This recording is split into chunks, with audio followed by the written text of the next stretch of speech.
Alors bonjour à toutes et à tous, bienvenue sur dailyfx.fr, bienvenue en salle de trading. Mille excuses pour ce léger retard, les statistiques américaines, il y en a un certain nombre cet après-midi. Deux tombent à 14h30, une autre tombe à 15h45. J'ai choisi d'organiser ce point de marché à 14h15.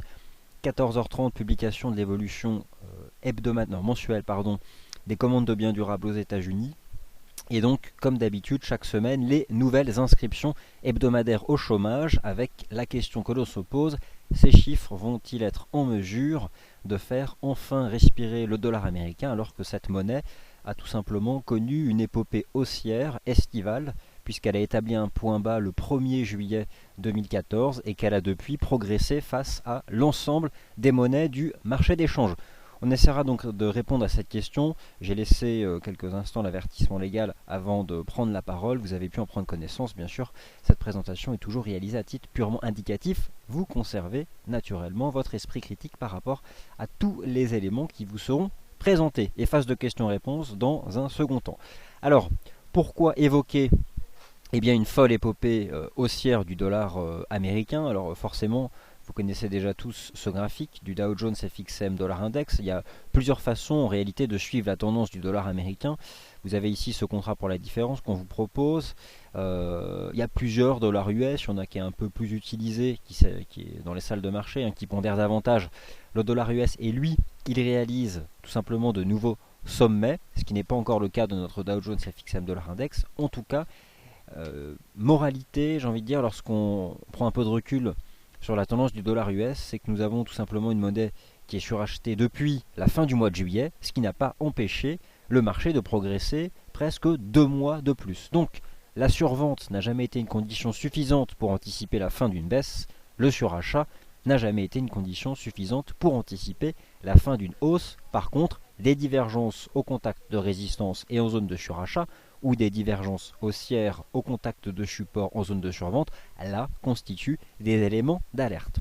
En clair, le dollar américain rejoint cette fameuse résistance qui avait été évoquée, les 11 009 points, mais rien ne garantit finalement qu'elle ne sera pas cassée à la hausse, même si plus le temps passe, plus ce mouvement prend une pente ascendante, plus le momentum en fait tend vers un angle. Alors on n'est pas sur du 90 degrés, mais on est quand même sur quelque chose d'extrêmement prononcé, plus possibilité de correction peut avoir lieu. Alors justement, parlons bien, quels sont justement les chiffres de ce rallye du dollar américain. Alors c'est pour ça que j'ai un léger retard. J'ai voulu vous proposer ici sur notre site internet DailyFX un retour en chiffres justement sur ce que j'ai appelé dollar US, la folle épopée haussière quid du mois d'octobre. Dollar américain a déployé toute sa force sur les mois de juillet, août, septembre, en clair sur l'ensemble de la période estivale. Doit-on attendre un mois d'octobre permettant donc un rebond technique des monnaies les plus faibles, notamment l'euro par exemple, face au dollar US? En tout cas, retour sur les chiffres. Je vous ai simplement posté ce graphique et je n'ai pas mis le lien cliquable, ce qui est dommage, je penserai à le rajouter juste après, mais je vais malgré tout ici vous le montrer en plein écran. Comme ça, nous allons pouvoir revenir ici sur les performances. Donc, le voici. Ce que vous avez ici sous les yeux, c'est la performance relative d'un certain nombre de paires de devises. Alors, en noir, ici, vous avez le dollar américain, qui depuis le 1er juillet gagne donc 6%. Et puis ici, vous retrouvez toutes les paires majeures. Alors, ici, j'ai bien pris soin de réaliser un quotient pour l'USD Yen, pour que vous puissiez suivre la tendance non pas de l'USD Yen, mais du Yen dollar, qu'on puisse avoir une lecture, je dirais, cohérente avec euro-dollar, GBP USD, AUD USD et NZD USD. Et donc on peut constater le palmarès, la livre sterling abandonne 5% face au dollar US depuis le 1er janvier. On constate que le dollar néo-zélandais et le yen abandonnent à peu près 7% face au dollar US depuis le 1er janvier. Nous avons ici un dollar néo-zélandais qui lui abandonne 9% et donc l'euro 10%. Voilà, l'euro perd 10% face au dollar US depuis le début du mois de juillet. Alors vous allez me dire, mais quelle est l'utilité de regarder ça? Eh bien au contraire, il y a une utilité qui est justement la question qui a été évoquée ici au début de ce point de marché.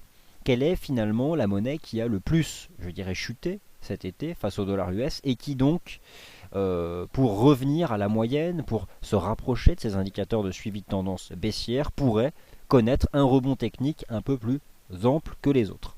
Alors, on raisonnera aussi sur, je dirais, la force intrinsèque propre à chaque monnaie, et c'est pour ça aussi que je m'intéresse beaucoup au GBP USD. Mais en gros, voici les candidates. Vous avez la possibilité, l'euro-dollar, le GBP USD, la UD USD, le NZD USD, sachant que ces tendances peuvent parfaitement se poursuivre au vu de la force du dollar américain. Alors, autre chose importante, le mouvement peut-il continuer finalement en ligne droite? Alors je vais revenir sur un graphique cette fois-ci en données hebdomadaires de la paire euro-dollar, simplement que vous puissiez réaliser que nous avons déjà par le passé largement dépassé ce momentum baissier et qu'il peut donc tout à fait se prolonger, sachant que la clôture hebdo, je pense, pour aborder la suite du mois d'octobre, sera tout simplement majeure. Regardez ce que nous avions fait ici à l'époque. En clair, si vendredi on n'a pas ce type de scénario, si nous n'avons pas une mèche basse ou un 27,50, c'est terminé quoi. On peut tout pulvériser en ligne droite, sachant que nous avons un prochain niveau ici qui passe sur les 1,2660. Et pour l'instant, on en prend la direction. Mais, répondons à cette question, vous avez ici la moyenne mobile à 30 semaines. Vous allez me dire, mais regardez l'écart énorme à la moyenne mobile à 30 semaines. Eh bien, détrompez-vous, c'est aussi un des enseignements de notre indicateur de disparité relative. Il y a déjà eu par le passé un écart beaucoup plus élevé, et notamment dans ces périodes-là, ici, donc entre novembre 2009 et juin 2010, un écart qui a été à l'époque beaucoup plus marqué à la moyenne mobile à 30 semaines. Donc en clair, le simple argument, je dirais, de la survente et de l'écart aux indicateurs de tendance n'est clairement pas suffisant pour penser que ce marché sera en mesure, d'ici vendredi, de défendre les 1,2750. Dans tous les cas de figure, nous avons défendu tout au long de l'été à travers notre thème, la fameuse divergence des politiques monétaires. Et ça, vous savez que c'est notre trame de fond fondamentale pour les marchés financiers. Je vais donc ici vous remontrer ce tableau. C'est quelque chose qui peut vous intéresser puisqu'en fait on s'appuie sur cette divergence des politiques monétaires pour mettre en place des stratégies de moyen terme. Stratégie de moyen terme sur le FX, ça dure 2-3 mois. L'objectif c'est d'engranger 400-500 pips au bas mot. Alors ce qui bien sûr limite par contre la quantité de transactions. Voici donc ce fameux tableau que je vous remontre et qui sera de toute façon bientôt disponible dans nos prévisions. Ce tableau, nous avions le même en juin. La logique est simple. On ne fait pas d'analyse technique là. On fait simplement un tableau croisé des politiques monétaires des différents pays. Lorsqu'elles sont restrictives en termes de perspective, nous partons du principe qu'il faut acheter la monnaie. Et lorsqu'elles sont accommodantes en termes de perspective, nous partons du principe qu'il faut la vendre.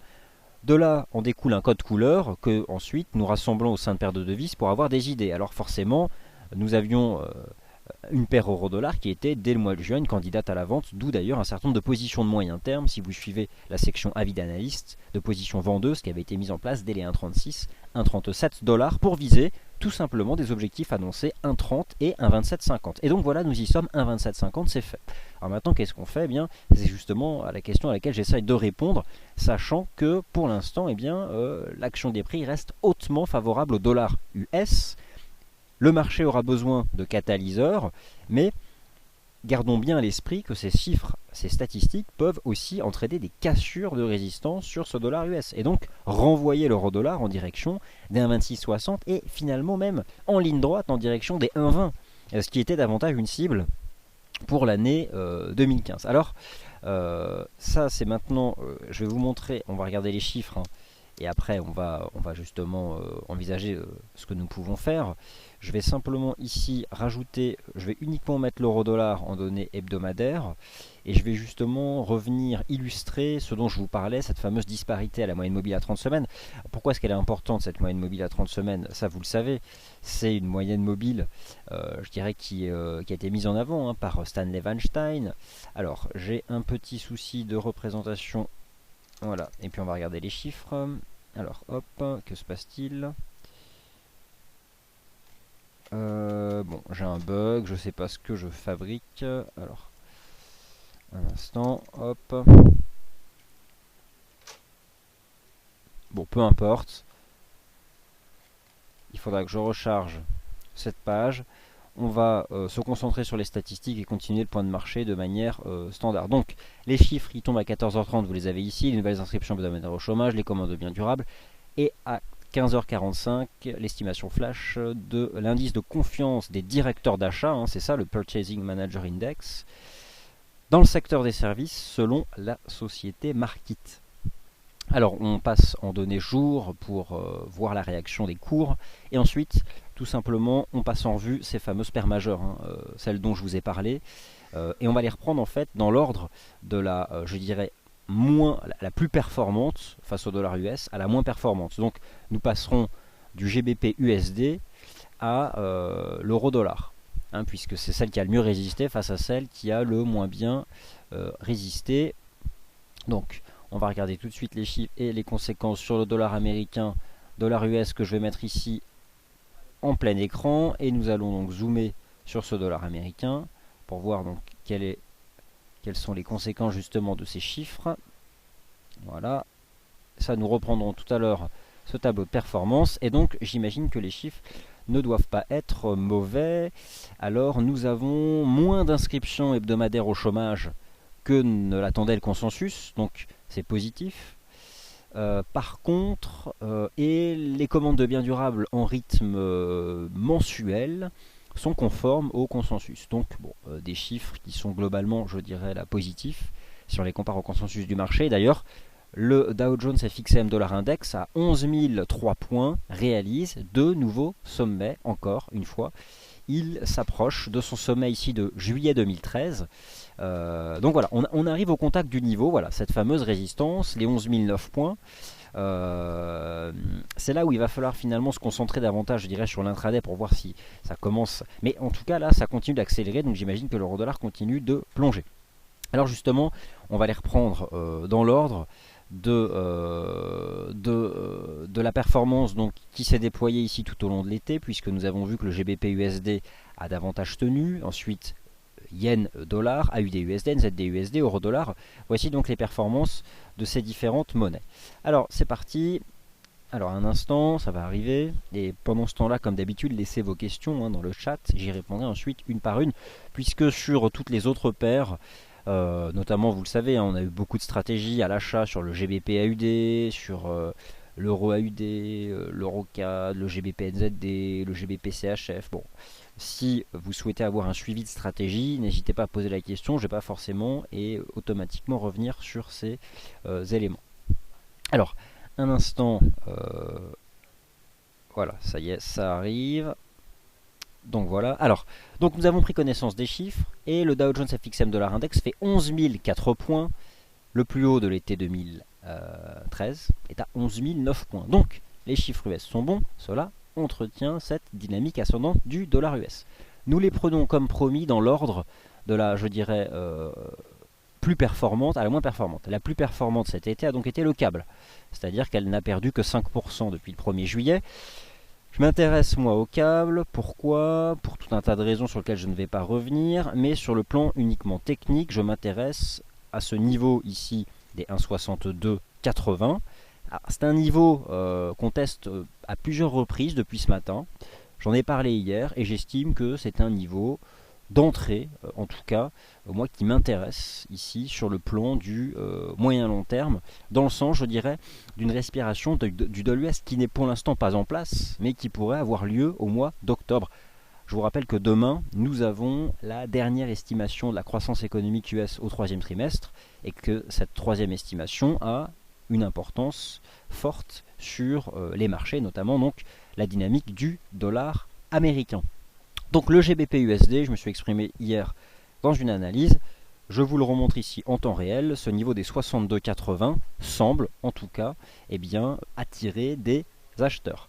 Ensuite on reprend donc la performance des monnaies, donc le GBP USD abandonne 5,04% depuis le 1er juillet, et ensuite nous allons mettre deux monnaies sur le même plan.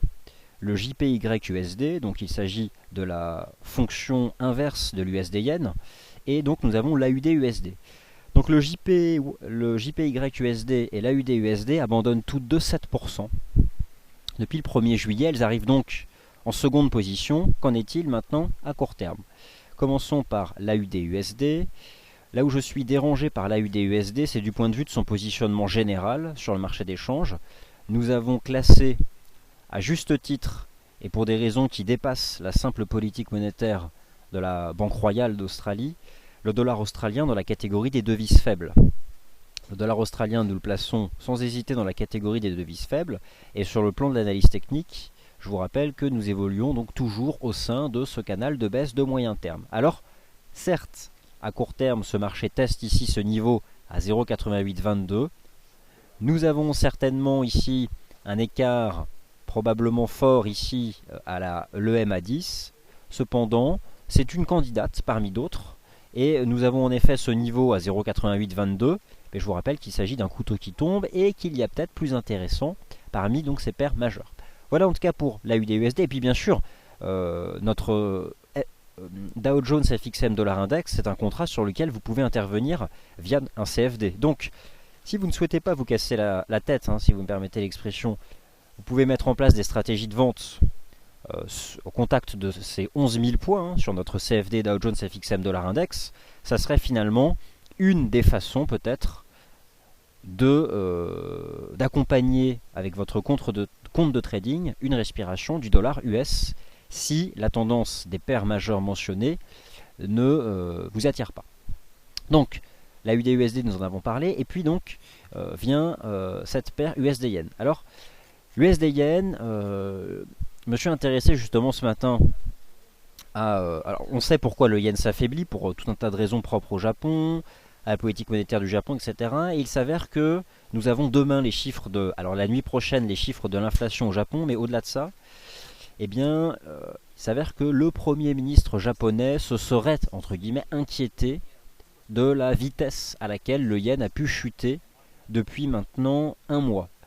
Alors, s'agit-il simplement de politique? Dans tous les cas, nous avons là un instrument de change qui est utilisé par la Banque centrale nationale pour doper l'économie japonaise. Que penser de l'USD-Yen? Peut-on mettre en place des stratégies de vente? Si je devais vous répondre du point de vue de l'analyse technique, je suis davantage attiré par des niveaux horizontaux qui me paraissent davantage propres.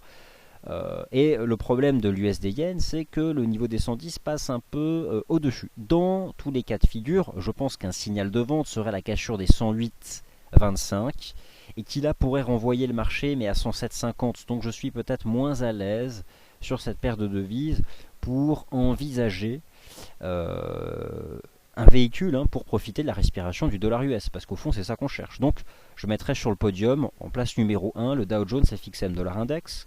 Le GBP USD m'intéresse sur les 62,80.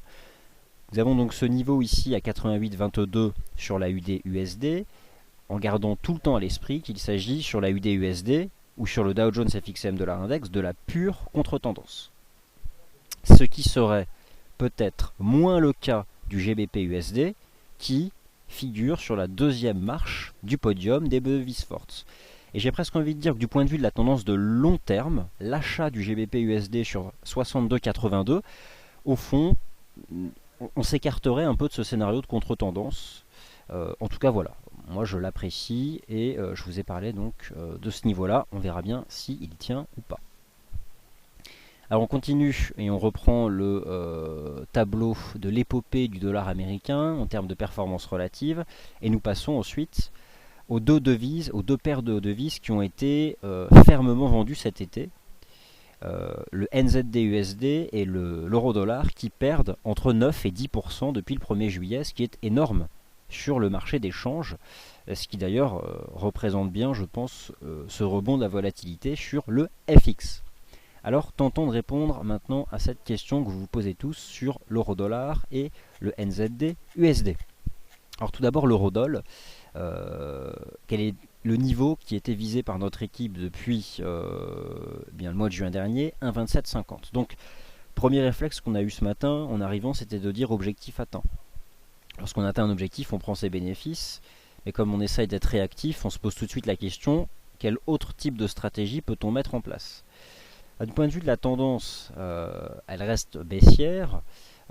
Et c'est vrai que pour statuer sur ce que pourrait être le mois d'octobre, c'est finalement la clôture de vendredi qui sera importante, puisque j'aimerais voir un scénario de mèche basse, c'est-à-dire un niveau de prix défendu en cours de clôture. Ce qui là en retrouvant un peu l'esprit de la Magic Pattern, ce que j'aimerais par exemple pour la semaine prochaine, c'est une mèche basse, on défend le niveau en close, on rebondit un peu, et on reviendrait tomber une seconde fois dessus, et peut-être que là j'aurai davantage de conviction pour les 1,2750. Maintenant, au niveau des niveaux chartistes horizontaux, sur la base des cours de clôture jour, j'ai donc 27,50 et puis après j'ai 26,60. 26,60 et le marché, là, il a fait au plus bas 26,96. À très court terme, que dit l'action des prix? Il est probable que nous allions tester les 27,50. C'est un niveau qui a été cassé. On peut aller le tester tout à l'heure, là, cet après-midi. Mais rien ne garantit qu'il ne sera pas à nouveau vendu par le marché, comme ça a été le cas donc depuis le mois de juin dernier ici sur l'eurodoll. Donc on passera peut-être sur des charts intraday, mais ce que je veux juste en tout cas moi partager comme opinion, c'est que voilà, là ça fait un potentiel pour aller chercher les 27,50, ça fait 25-30 pips. Donc on voit que la réponse, elle n'est pas forcément là évidente. En tout cas, nous avons donc ce dollar US qui atteint tout simplement notre objectif. Alors pour répondre à la question sur le NZD-USD, je vais tout de suite aller le chercher, le voici, le NZD-USD. Donc il a cassé un support hier, ça, voilà, ok, les 0,8050. Ce qu'on peut attendre, c'est le fameux pullback, mais le problème avec ces couteaux qui tombent, c'est que les pullbacks, malheureusement, n'interviennent que trop rarement. Sur le plan des niveaux horizontaux, voilà où nous sommes, 0,7930. Alors, y a-t-il un niveau horizontal à 0,7930? Je vais le charger. Puis je vais ajouter par exemple cet indicateur technique qu'on peut utiliser, l'Ishimoku. Et alors, vite fait, on a ce niveau à 79,25, mais là aussi, voilà, ça reste quand même sérieusement compliqué. Même si on peut espérer ce mouvement de retour à 0,9050. Voilà, donc au final, si je fais la synthèse, puis il y a d'autres stratégies envisageables, ceux qui veulent, je dirais, accompagner avec un actif, une respiration du doll US, vous avez notre CFD basé sur l'indice Dow Jones FXM Dollar Index. Là au moins le niveau horizontal, je dirais, il est le plus proche. En fait, c'est ça que j'essaie de déterminer sur tous ces actifs, quels sont les niveaux de prix horizontaux qui me semblent être le plus évident. Et je pense que nous avons donc cette 11 010 points ici sur le Dow Jones FXM Dollar Index, ne serait-ce que pour jouer un retour sur support et peut-être récupérer des indicateurs de tendance.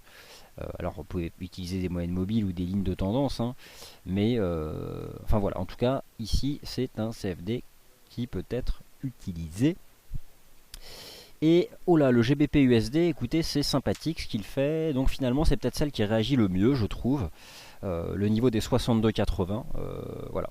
Bon, pour l'instant, il n'y a pas de clôture, mais en tout cas, on voit clairement. Alors, pourquoi est-ce que je considère qu'on a un socle ici? C'est parce que je me suis beaucoup intéressé au volume d'échange. Et notamment à notre indicateur de volume Market Movers Index, alors qui sera prochainement disponible sur la plateforme, qui permet en fait de savoir si des mains fortes se positionnent lorsque un important volume est réalisé. On compare tout simplement le volume global en termes monétaires que l'on va mettre dans le cadre d'une fraction sur la quantité d'ordre envoyée dans le marché. Plus la courbe est ascendante, plus cela signifie qu'une quantité d'ordre réduite permet d'envoyer des capitaux importants et donc que certains tickets rassemblent une quantité de capital importante. Donc les fameuses mains fortes. Et c'est ce que j'avais remarqué sur le GBP USD. Donc au final, pour faire la synthèse, voici probablement ici la paire de devises peut-être la plus attractive pour accompagner une respiration du dollar américain. Ma synthèse sera de dire que vous avez le Dow Jones FXM Dollar Index en vendant sous résistance ou un achat du câble, tout simplement parce que le câble est la numéro 2 sur le marché d'échange en termes de performance. Et ce que je vous ai montré tout à l'heure à travers ce graphique que j'ai nommé l'épopée du dollar américain, c'est qu'il s'agit de la paire de devises qui a le plus résisté à l'appréciation du dollar américain depuis le 1er juillet. Voilà pour les paires majeures. Si vous avez des questions sur d'autres paires de devises, laissez-les dans le chat. Mais laissez-moi d'abord en venir à la situation des indices boursiers. Alors, les indices boursiers, j'ai une trame de fond, hein, vous savez, si vous lisez mon analyse CAC 40 du matin, d'une certaine façon, que je copie-colle tous les matins en tête de mon analyse. J'appelle ça le risque de réplique estivale. Bref, en fait, c'est quelque chose que je crains tant que le marché ne dépasse pas les sommets du mois de juin.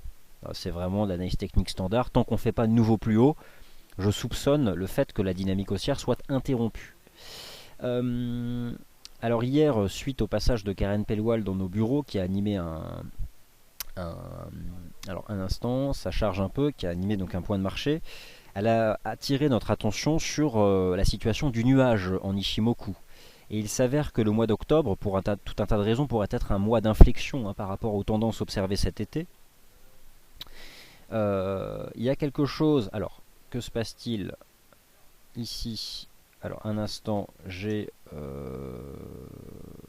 Alors, bon, je sais pas ce qui se passe, mais j'ai un léger bug ici sur la plateforme. Voilà. Donc voilà, c'est ça que je surveille. C'est ce qu'on appelle le twist. Donc, bon, c'est loin dans le temps. On est début octobre. Donc ça c'est quelque chose que je vais surveiller pour le mois d'octobre. Non, à court terme, premier signal d'alerte a été donné vendredi dernier, vous avez été averti dans l'analyse de lundi matin, toutes ces structures en chandelier japonais, bref. Elles ont été suivies ensuite de 2 séances consécutives de baisse, les objectifs ont été atteints, le CAC 40 vous le savez a rebondi sur 4350 points qui correspond à 38,2% de retracement du rebond technique en place depuis le 8 août et le nuage ici en Ishimoku. Et voilà que le marché se reprend et teste aujourd'hui les 4430 points. 4430 points qui représentent la première résistance horizontale. Ligne de coup d'un double sommet sous 4500 points. Niveau horizontal renforcé par la Tenkan ici en Ishimoku et la moyenne mobile à 20 jours. Donc un endroit où passe un certain nombre d'événements qui pour l'instant bloquent la reprise. J'imagine que votre question est, est-ce qu'on va franchir 4430 points pour aller chercher 4500? Est-ce qu'on va bloquer sous 4430 et rebaisser? Malheureusement, je ne le sais pas, hein, puisque personne n'a le pouvoir de faire l'action des prix. J'attire simplement votre attention sur le fait que ces 4430 points représentent une zone où se manifeste un intérêt vendeur, mais qu'il est pour l'instant faible. Donc, je ne sais pas. Et puis voilà que ce marché maintenant peut parfaitement ranger entre 4430 et le nuage. S'il franchissait 4430, on peut aller chercher 4500. Là par contre j'invite à vendre, 4500 sans hésiter. 4430 est un point, mais pour une stratégie de vente c'est beaucoup plus risqué. Le DAX se situe exactement dans la même situation technique, mais il est plus fort. Nous retrouvons ici ce fameux twist, nous passons début octobre, donc attention, pour l'instant n'en tenons pas compte, mais c'est quelque chose qu'il va falloir vraiment surveiller pour le début du mois d'octobre. Et voilà que ce marché est enfermé maintenant là, entre la Tenkan jour et la MM 20 jours. Et c'est pareil pour l'Eurostock 50, pour tout un tas d'indices. Si d'autres vous intéressent, nous pourrons en parler. Maintenant, la question peut-être qui est importante, c'est pourquoi est-ce que le marché hésite tant autour de ces importants seuils, ici notamment donc les 4004 du CAC? Eh bien la réponse viendrait à nouveau des graphiques de long terme. Et vous avez notamment des éléments dont je vous ai parlé dès la semaine dernière, ces fameuses moyennes mobiles à 30 semaines, que les prix cherchent à défendre âprement. Alors pourquoi? Parce que le positionnement des cours vis-à-vis de ces indicateurs de tendance de moyen long terme permettent là de faire de la prévision à plusieurs semaines. Et donc voilà ce que le marché tente ici en analyse technique de faire depuis le début de la semaine. Vous avez ici les chandeliers japonais hebdomadaires du FRA 40 et les chandeliers hebdomadaires du GR30. Et vous voyez que ce sont ces niveaux-là. Elles sont plates. D'accord? Elles sont plates. Donc le fait que leur pente soit plate m'invite clairement à craindre ce risque de réplique tant que le marché se situe sous les sommets du mois de juin. Si vous avez des questions sur ces marchés peut-être à plus court terme, laissez traîner vos questions dans la file commentaires. Donc voilà, je pense avoir donné mes favoris pour un éventuel rebond, une éventuelle respiration du Doll US, le Dow Jones FXM Dollar Index et le GBP USD. Après, il y a d'autres stratégies possibles qui peuvent vous être recommandées par d'autres analyses qui sont aussi tout à fait intéressantes. Mais voilà, en tout cas, ce que j'observe, c'est le GBP USD Ça me plaît.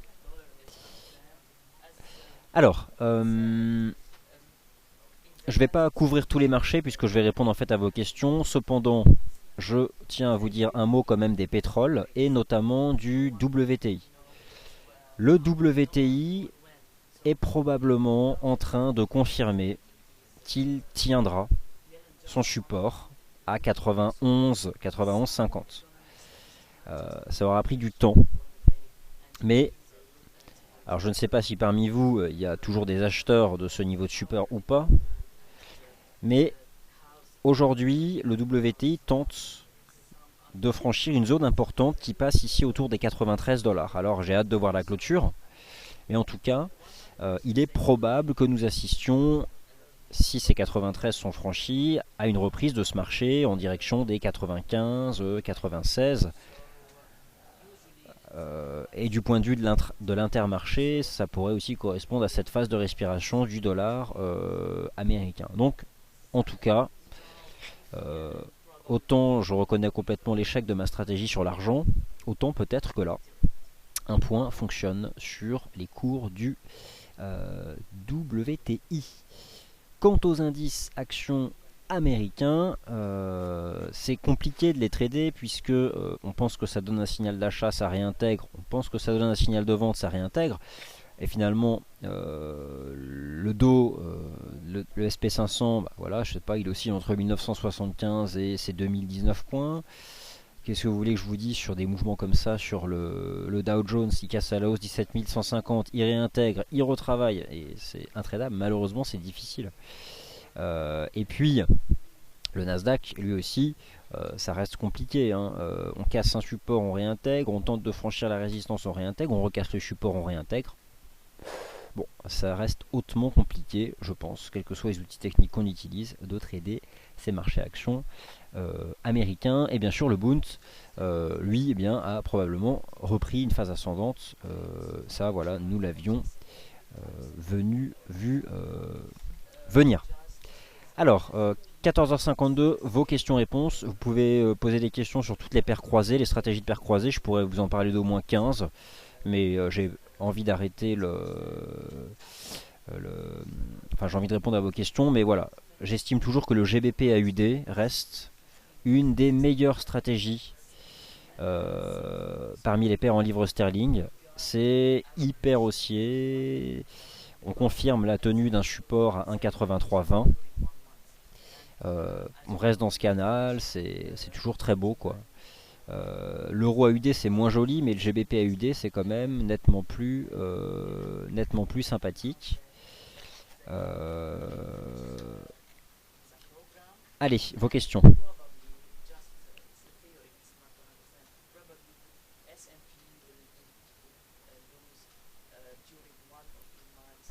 Non, non, alors Olivier de Massure, le dollar US, hein, après en données mensuelles. Bah, première question, c'est parti, allez. Donc, le dollar US en données mensuelles. Eh bien, nous allons tout de suite aller regarder le graphique pour voir ce que cela donne donc en données mensuelles.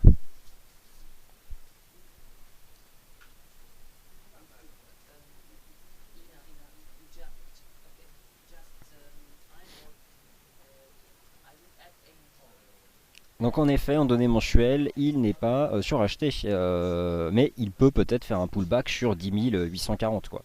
Mais en effet, en données mensuelles, ce n'est pas suracheté, pas du tout même. Et de toute façon, je vous rappelle que c'est notre thème de la divergence des politiques monétaires. Nous, d'ici la fin de l'année, on pense que le Dow Jones FXM Dollar Index, il sera à 12 000 points.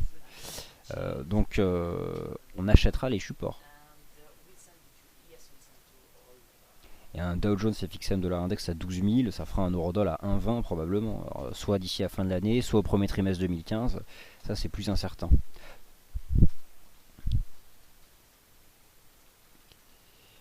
Donc Lorenzo nous rappelle cette tendance haussière du dollar US et vous avez un scénario, Lorenzo, de cassure de résistance, de cassure des 11 007 points. Donc si le signal est donné en D1, vous aurez donc raison et la tendance de fond continuera.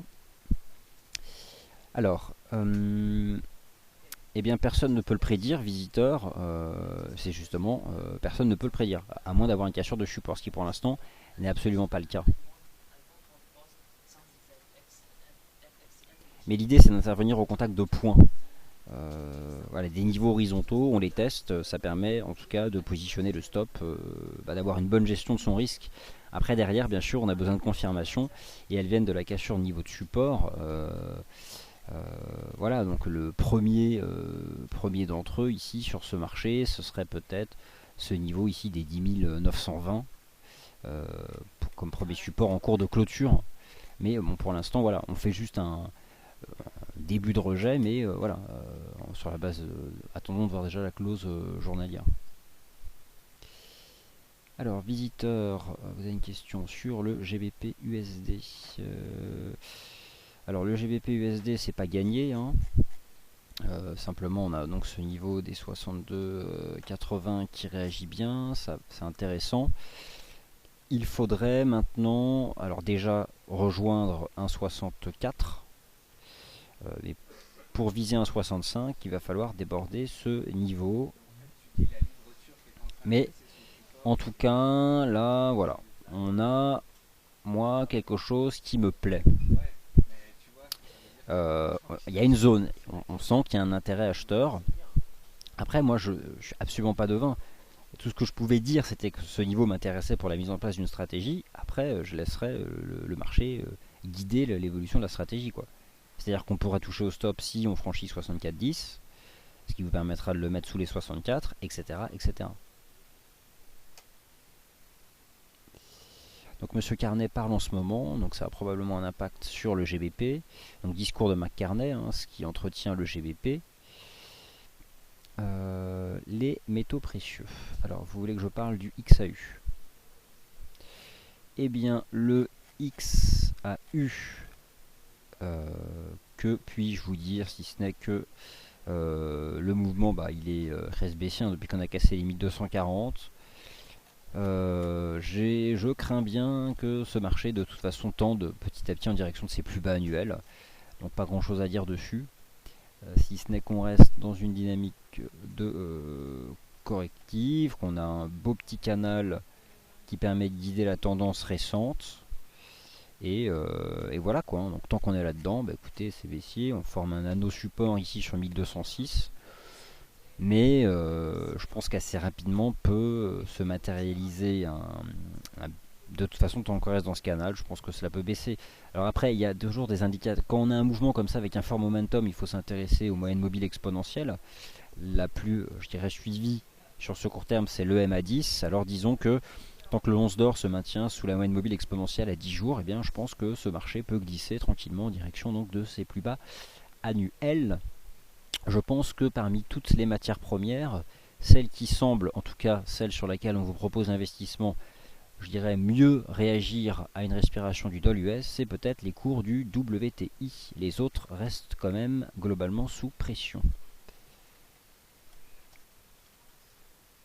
L'idée en fait c'est ça, c'est de sélectionner les meilleurs actifs. Donc mes choix seraient le Dow Jones FXM Dollar Index, le GBP USD et dans les matières premières peut-être le WTI. Dans le cas où on aurait 2-3 semaines de respiration, et là aussi ça reste pour l'instant de la contre-tendance. Alors le FTSE 600. Le FTSE 600 reste baissier, lui au moins c'est clair et net, hein. On casse un support, on fait un pullback. Il y a une première résistance ici à 6746. Vous avez sur le site de toute façon un article qui reste parfaitement valable, qui a été publié, alors je vais le chercher. Il a été publié hier, donc c'est Adrian. Regardez, je vous montre un peu une petite astuce si vous cherchez des analyses passées, ce qui n'est pas forcément tout le temps évident. Vous cliquez donc sur le nom d'Adrian et vous allez dans l'historique des analyses.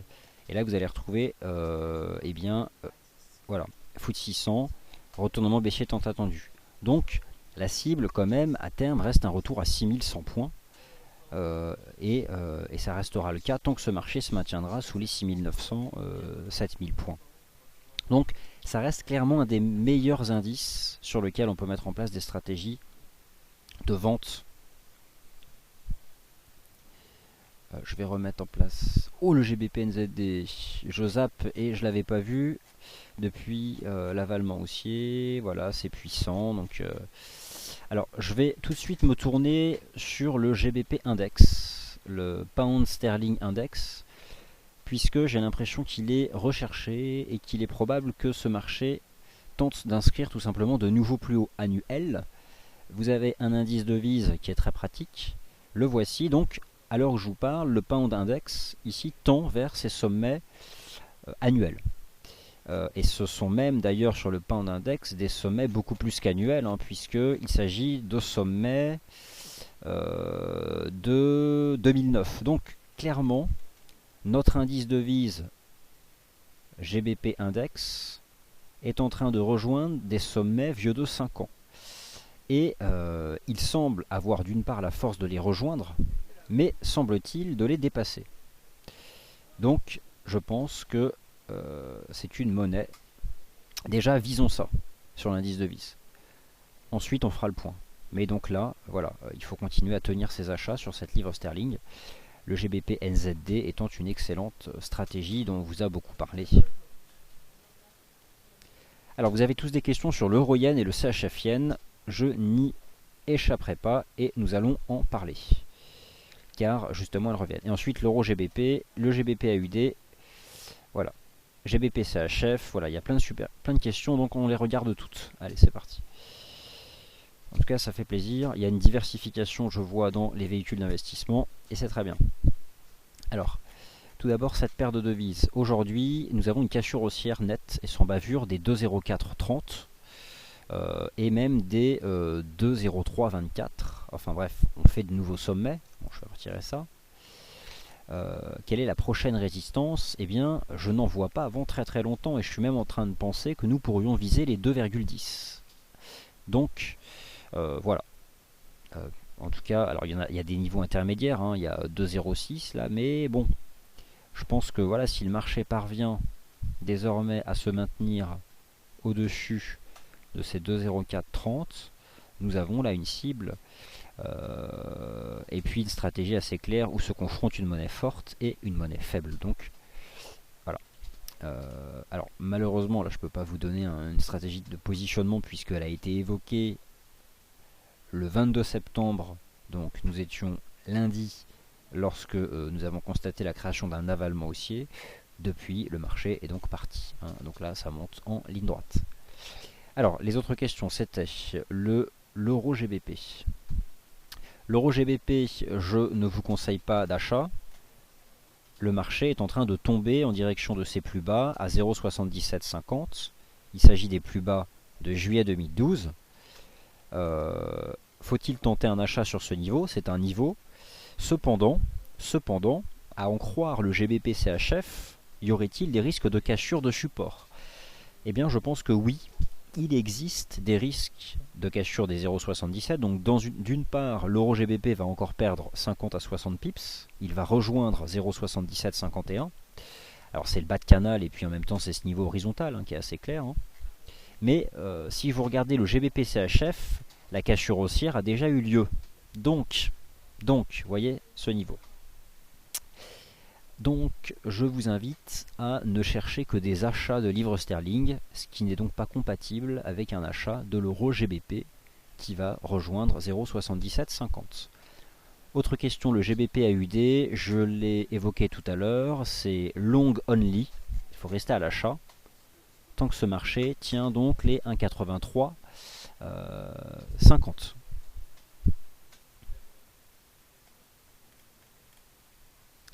Donc le GBP USD, en effet, c'est finalement même pas la plus jolie de toutes, hein. Il y a tellement... parmi toutes les paires en livres sterling, alors j'ai pas fait de classement, mais GBP AUD, c'est GBP NZD, GBP CHF, c'est beaucoup plus intéressant que le GBP USD. Cependant, la question était quand même de savoir quelle serait la paire de devises permettant de profiter ou de capter le plus possible d'une respiration éventuelle, donc il fait beaucoup de conditions, du dollar US, et j'avais choisi le niveau des 1,6280 sur le GBP USD. Maintenant, qu'en est-il du CHF yen et de l'euro yen? Alors, bon, ça devient un peu plus complexe. sur ce CHF yen et cette euro yen. Pour quelles raisons? Alors, d'une part, en termes d'événements de marché, nous attendons la nuit prochaine des chiffres économiques japonais. Il y aura un impact sur le yen en tant qu'indice devise. Et ce yen en tant qu'indice devise teste actuellement, même si ce n'est qu'un petit support au fond, ses plus bas annuels. Donc le JPY index, il reste baissier. Je ne cherche pas d'achat du yen. Je suis un peu gêné par le récent discours du Premier ministre japonais qui s'est inquiété étrangement de la chute rapide du yen. Mais cependant, on sait que ça les arrange. Donc, mon conseil serait toujours de vendre le yen face à des monnaies fortes. Ce qui est ennuyeux avec le CHF et l'euro, c'est que ce ne sont pas forcément des monnaies fortes. Cependant, du point de vue de l'analyse technique, je vais les regarder. Et ensuite, on regardera le GBP yen. Parce qu'il est vrai que j'ai parlé plusieurs fois de zones d'intérêt sur le CHF yen et l'euro yen. Donc il va falloir suivre ça quand même. Donc vous voyez, l'euro GBP chute en ligne droite. Depuis 10 minutes, il a encore perdu 25 pips. Et donc voilà, tout simplement, il rejoint ici les 0,7750. C'est quand même un mouvement, sacrément. C'est juste magnifique, quoi. Donc voilà, casse tout. Et donc le GBP CHF, voilà. Alors GBP CHF, il a un peu d'avance, mais c'est bon. Il faudra attendre la clôture. Mais le GBP CHF, voilà, il travaille déjà les 1,5476. Est-ce qu'il va les casser à la hausse? Bon, pour l'instant, on le tente. C'est l'équivalent des 0,8750 sur l'euro GBP. C'est ce niveau-là. Sur le GBP CHF. C'est ce niveau donc des 1,5475. Allez, le CHF yen et l'euro yen, car cela vous intéressait. L'euro yen. Bon, l'euro yen. Ce qui est problématique, c'est le fait que le marché réintègre cette ligne de tendance. Donc forcément déjà, je dois admettre que des stratégies d'achat qui avaient pu être mises en place par exemple au contact de ces 150 sont malheureusement invalidées. Le problème de l'euro yen, c'est que l'euro de manière générale, lorsque je jette un œil à l'euro index par exemple, fait de nouveaux plus bas annuels. Donc voilà, c'est un peu ça qui est compliqué. Alors que le yen, on sait, tient ses plus bas annuels. Donc au final, lorsque vous les approchez dans une paire de devises, ça crée ça. Donc, prochain vrai support que je vois, c'est désormais c'est 138,27. Donc là, à court terme, c'est compliqué, je pense, de mettre en place une stratégie. Ce n'est malheureusement pas bon signe d'avoir réintégré ici ce niveau. Le CHF yen, lui, teste donc cette ancienne oblique ici de résistance qui avait été franchie. Si je regarde simplement des éléments techniques propres à la paire de devises, j'admets qu'on teste ce support, pour autant je n'irai pas. J'aimerais voir déjà l'indicateur se dégonfler, au moins revenir à la neutralité, c'est ce qu'il fait. Et d'autre part, nous avons donc ce JPY index qui tient son support à quelques heures des chiffres de l'inflation. Malgré tout, du point de vue de l'analyse technique, nous avons là donc un niveau de prix horizontal qui passe sur ces 115. Et c'est un niveau de prix. Il peut probablement, peut-être, que des stratégies d'achat sont mises en place. Ça peut attirer des capitaux. La réaction, il va falloir vraiment rapidement confirmer et derrière reprendre 115,30. Mais voilà, vous m'avez posé des questions sur euro yen, CHF yen. J'écarte l'euro yen à court terme. Et par contre, on a ce niveau ici sur le CHF yen.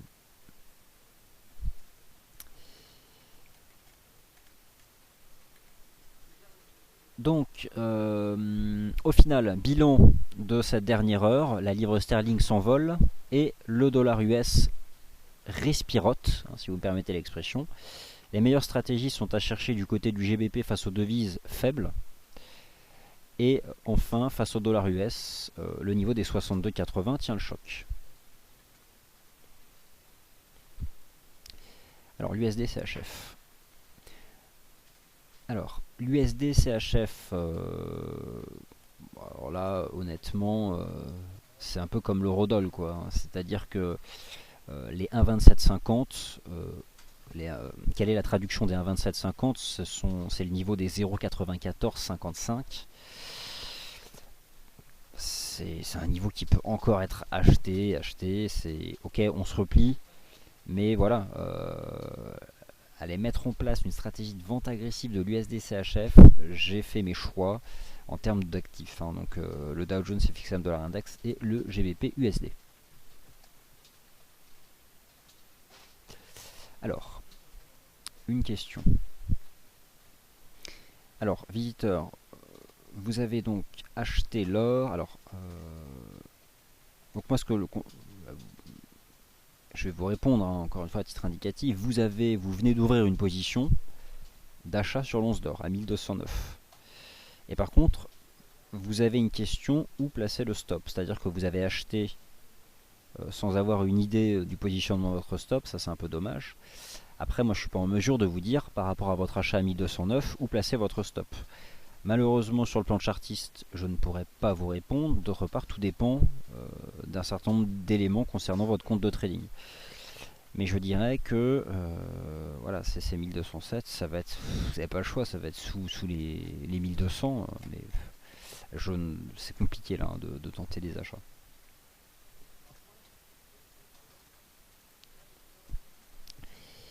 Alors, y a-t-il une tête-épaule sur le DAX en données horaires? Alors, on va aller voir ça. On bascule d'horizon de temps.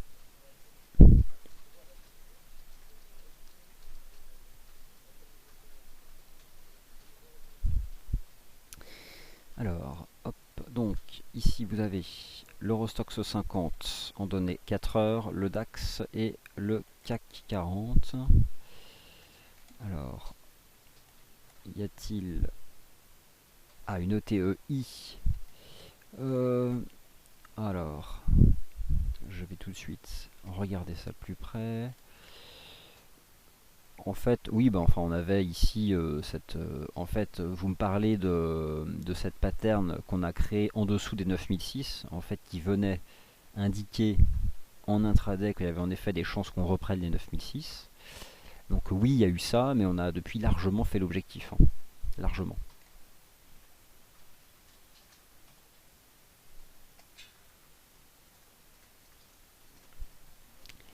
Alors, JP, le CAC 40 en données horaires, mèche sur les 4400 points. Cela indique que le support est défendu par les acheteurs. Eh bien, il y a probablement un intérêt. Par contre, regardez sur le CAC 40 en données 4 heures, on avait cette ancienne oblique de soutien en place depuis le 8 août. On l'a cassé mardi, et là le marché la retravaille. Et ce qui correspond à la résistance daily des 4430, à la Tenkan jour en Ichimoku et à la moyenne mobile à 20 jours. Donc cela vous rappelle l'importance des 4430. C'est un premier niveau pour mettre en place une stratégie de vente que je qualifierais d'agressive. Par contre, un nouveau test des 4500 points, c'est un peu sans hésiter, je pense, une vente. Mais là, on a ce premier niveau 4430 et bon, ça, pour l'instant, ça fait résistance, donc ce sera peut-être le top, mais rien n'est moins sûr. Aujourd'hui, c'est un marché qui ne permet pas de donner la réponse là. Alors, Patrick, alors pourquoi le dollar? Alors, en fait, parce qu'il a atteint nos objectifs de cours, parce qu'il a quand même bien progressé, pour tout un tas de raisons qui font que c'est quelque chose qui peut être déjà intégré dans les cours. Et puis, bon, il s'agit aussi de chiffres peut-être moins importants que d'autres. En tout cas, je vous remets ici ce graphique de la performance relative des crosses et du dollar US depuis le 1er juillet, et vous voyez qu'on a quand même fait un beau parcours. Peut-être que ces 6% de hausse sont une juste valeur, intégrant donc déjà ces chiffres du jour. En tout cas, on atteint une résistance, donc voilà.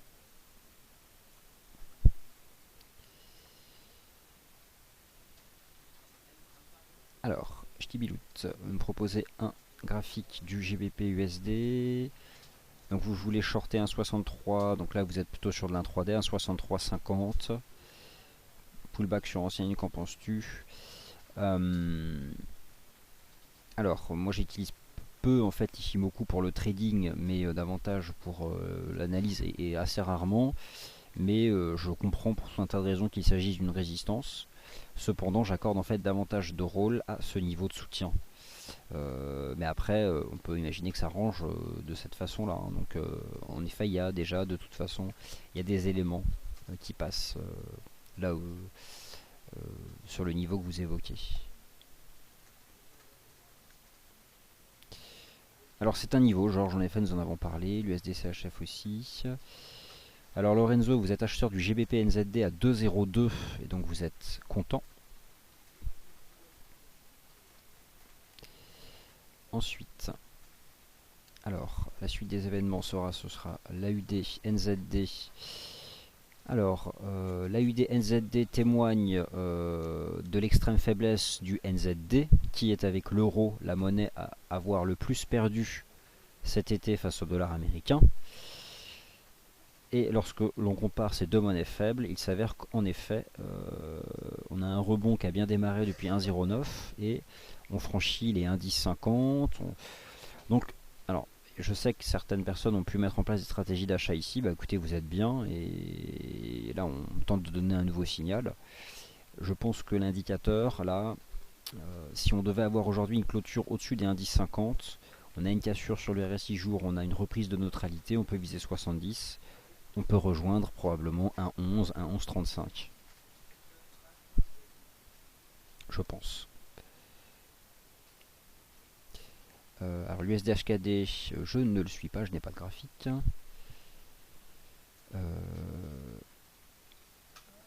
Ch'tibilout, oui, j'ai posté votre graphique, je crois. Les index devises, vous souhaitez avoir le lien, je vous le redonne tout de suite. Donc, hop, index devises. Et voici la section. Et puis vous avez aussi, n'oubliez pas, le site FXCM Apps. C'est un magasin d'applications que je vous invite donc à visiter bien régulièrement. C'est comme n'importe quel magasin d'applications auquel vous pouvez être habitué. Et puis à l'intérieur, vous pouvez chercher. Voilà. Et aussi, vous pouvez visiter fxcmapps.com et vous faire plaisir pour personnaliser la plateforme.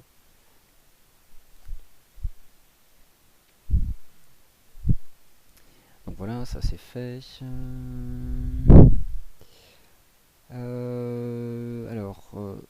Pour une mise en place de stratégie long terme, alors ça dépend ce qu'on entend par le long terme. Quel objectif long terme? Quel est leur meilleur point? Alors, votre question concernant le long terme du GBP, je dois quitter le graphique journalier et aller voir ailleurs. On va revenir sur de l'hebdo et du mensuel. JP, le CAC. En Ishimoku, alors je n'utilise pas l'indicateur Ishimoku pour trader et notamment pas en 15 minutes. Moi je constate aujourd'hui que 4430 points fait résistance. C'est ce que je retiens. Voilà.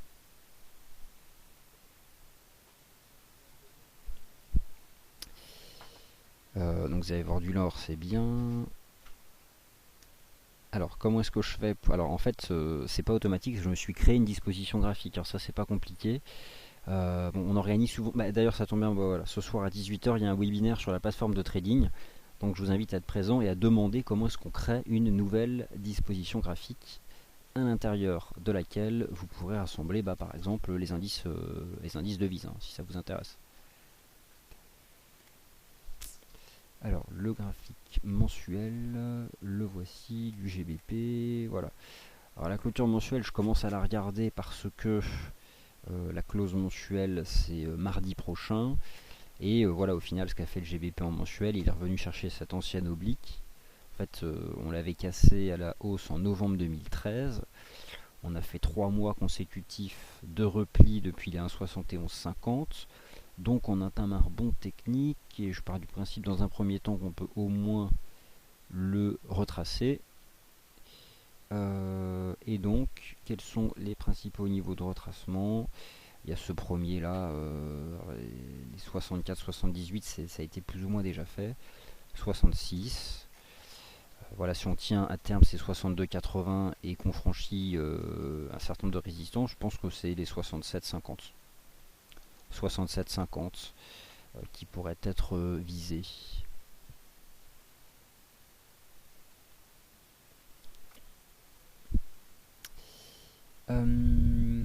Alors John, l'argent. Alors l'argent, donc un petit commentaire, c'est comme l'or. Je vais reprendre un chart. Donc moi sur l'argent, je suis déjà revenu depuis le début de la semaine sur l'échec de ma stratégie d'achat des plus bas annuels. Donc il y avait eu 2 succès auparavant, hein, en décembre 2013 et au printemps dernier, et là donc un échec. En fait l'argent est tout simplement en train de redécouvrir ses niveaux de support, je dirais du printemps-été 2010. Donc voilà, j'ai fait comme vous, je suis allé chercher les principaux niveaux horizontaux, ce qui me donne autant de cibles baissières. Et donc là on retourne chercher les 17,32, et si les 17,32 cassent, on ira à 17, et si on casse 17 à 16,50 $, je ne cherche plus de stratégie d'achat. En fait on est exactement dans ce qui s'était passé ici en avril 2013. C'est certes moins impulsif, mais on retrouve le même type de configuration où on fait une cassure et on est probablement parti pour peut-être plusieurs mois de baisse. Donc mieux vaudra s'intéresser au niveau de résistance pour les vendre. Et de toute façon, regardez aujourd'hui leur incapacité à ne serait-ce que faire une petite mèche. D'autant plus que le dollar US reste hyper fort, quoi. Donc ça, il n'y a juste pas photo, hein. Le dollar US reste hyper bien orienté. Et donc voilà. Voilà. Ok, donc écoutez, ça fait plus d'1 heure qu'on est ensemble, donc je vous remercie d'avoir assisté à ce webinaire. Alors ce n'est pas terminé, vous retrouvez Nicolas Chéron dans 45 minutes à 16h15 pour un point de marché et une session de trading dédiée au gaz naturel. Et enfin à 18h, un webinaire avec Tatiana, donc la responsable de notre service client, pour bien utiliser la plateforme de trading. Je vous remercie et je vous retrouve demain après-midi pour le dernier point de marché hebdomadaire. Merci à tous.